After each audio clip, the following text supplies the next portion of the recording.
Blue lights sliced through the night, painting fear across the face of a man who'd done nothing wrong. His only offense? Driving home after a long day in a neighborhood where some people thought he didn't belong. The officer's voice was sharp, his eyes colder than the metal badge on his chest. Orders barked, hands trembling, heart racing. What started as a routine stop would uncover something far deeper, proof that power can blind and prejudice can cost more than pride. But what happens when the one being harassed turns out to outrank his oppressor? This is where justice takes an unexpected turn. Marcus Daniels had built his life on discipline and quiet integrity. After 15 years in law enforcement, he'd earned a reputation for fairness, the kind of officer who spoke softly but carried the authority of truth. At home, he was a husband and a father, known for coaching his son's basketball team and fixing the squeaky porch steps on weekends. That night, he wasn't wearing his uniform, just a worn leather jacket and that calm ease of a man heading home. The city hummed around him, streetlights washing the asphalt in gold. It was supposed to be another uneventful drive, another day ending in peace. But some encounters don't see the man. They only see the color of his skin. And this time, the badge in his wallet wouldn't be what saved him. The dashboard clock blinked past midnight as Marcus rolled through a quiet stretch of road, his favorite jazz station humming low in the background. He had just finished a late meeting downtown, mind half on tomorrow's agenda, half on the promise of leftovers waiting in his fridge. Then, flashing red and blue lights filled his rearview mirror. Instinctively, his grip tightened on the wheel. He wasn't speeding. No broken taillight. No reason. Except maybe one that had followed him his entire life. He eased to the shoulder, careful, deliberate, heart pounding a rhythm sharper than the saxophone still whispering through the speakers.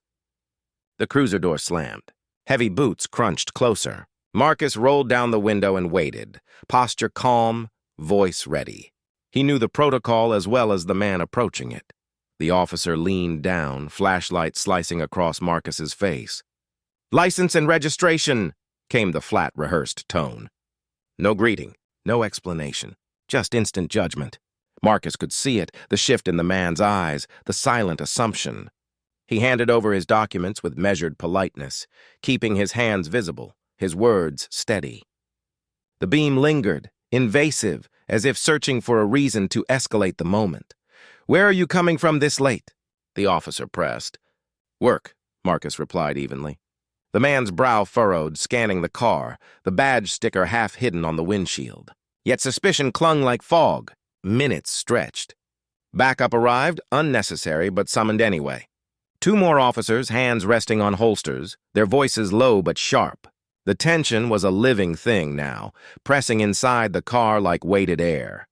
Marcus's mind replayed countless community workshops, the speeches he'd given on professionalism, bias, restraint. But knowing the system didn't make standing on its wrong side any easier. His voice, still calm, asked, "Is there a problem, officer?" That simple question seemed to ignite something. A demand to step out, a hand brushing against a weapon. Fear surged through him, hot and silent. He stepped into the cold, his badge still tucked away, his true identity a secret card burning in his pocket. Flashlights flickered, commands overlapped, and suddenly his credibility, his dignity, were on trial under the hum of distant streetlights. Every move felt judged, every breath measured. Then came the shove. A reflexive flinch, hands up, the electric chill of humiliation crackling down his spine. How easily respect vanished. How quickly a man in plain clothes became a suspect. The irony was almost unbearable. He'd spent years training men like these, teaching them accountability, de-escalation, basic decency. Now, with gravel grinding beneath his shoes, he wondered how many others had stood here, silenced by the same fear and fury. The officer smirked, oblivious. "What do you do for a living?" he asked, mock curiosity coating his voice. Marcus hesitated, studying the man's face, the arrogance, the ignorance. The truth teetered on his tongue, but he let the question hang in the air. Some revelations deserved the weight of timing, and that's when the story's balance began to shift. The night had turned brutally still. Every sound, The hiss of passing tires, the faint crackle of the police radio felt magnified against Marcus's racing pulse. Hands still visible, breath measured, balance teetering between dignity and danger. The officer circled him like prey, the flashlight beam snapping across his chest, then his face, hunting for a reason to justify the tension he'd created.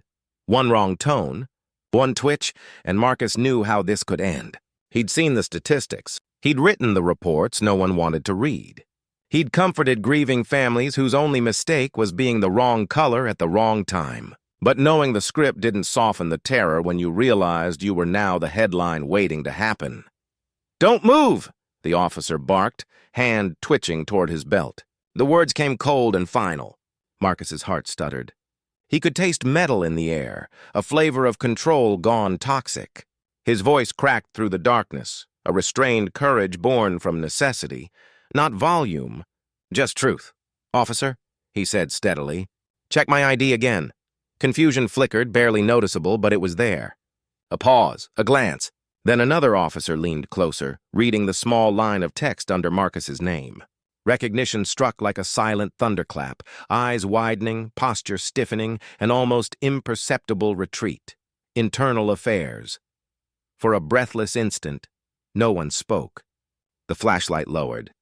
The certainty in their movements dissolved into awkward murmurs and apologies too late to mean anything.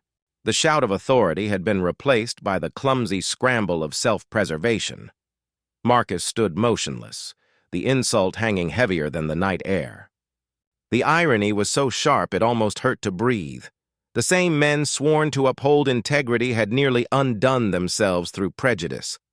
He didn't need to raise his voice. His silence was its own judgment. And as he looked into the eyes of the man who'd tried to break him, the shame glaring back was louder than sirens. The story now belonged to Marcus, and for once, the reckoning had just begun. Marcus drove home in silence that night, the road ahead blurred by a fog of exhaustion and disbelief. The air inside the car felt heavy with everything unsaid, all the near misses, the almosts, the could-have-beens that had lingered one breath away from disaster. He replayed the officer's face, the shift from arrogance to fear, the way authority wilted under accountability. But victory wasn't what he felt. It was grief, the realization that it took a badge of higher rank to survive the bias that should never have existed in the first place. He thought about what might have happened if he had been anyone else, if the wallet in his pocket hadn't carried that single line of text. How many names had been lost because they couldn't flash proof of power? How many quiet nights had ended in violence because respect was rationed by skin tone? The next morning, Marcus filed his report. Not out of revenge, but duty. He knew this wasn't just a personal reckoning. It was structural. Each story like his chipped away at an illusion too many were comfortable believing. His case wouldn't rewrite history overnight, but it could force eyes open. For once, truth had a witness who outranked silence. Weeks later, the officers faced internal review. Policies were questioned. Conversations started. Maybe small, maybe temporary, but cracks had formed in the wall. And Marcus? He carried on, but differently. Every speech, every training, every new recruit he mentored bore the imprint of that night. Because racism isn't about one stop or one mistake. It's about the system that allows it to keep happening. And until accountability outweighs arrogance, stories like Marcus's will keep repeating. The question is, when the lights flash next time, will it end in justice or another name we have to remember?